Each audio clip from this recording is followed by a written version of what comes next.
Welcome to my channel মানসীর রান্নাঘর। আজ আমি আপনাদের সামনে নিয়ে এসেছি চিকেন পাস্তা রেসিপি। খুবই মজাদার একটা রেসিপি, বাচ্চা বড় সকলেরই প্রিয়। চলুন দেখে নেওয়া যাক আমি কেমনভাবে বানাচ্ছি। আপনারাও এইভাবেই বানাবেন। পুরো ভিডিওটি দেখতে থাকুন। এইভাবে আমার পাশে থাকবেন আর আমার ভিডিওটিকে লাইক, কমেন্ট, শেয়ার করবেন আর চ্যানেলটিকে সাবস্ক্রাইব করবেন।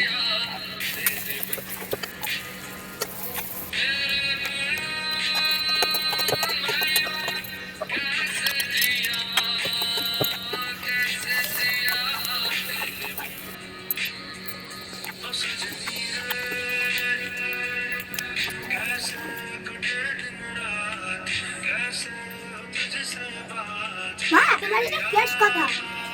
কালকে তুমি এটা আমার টিফিনে দিয়ে দেবে।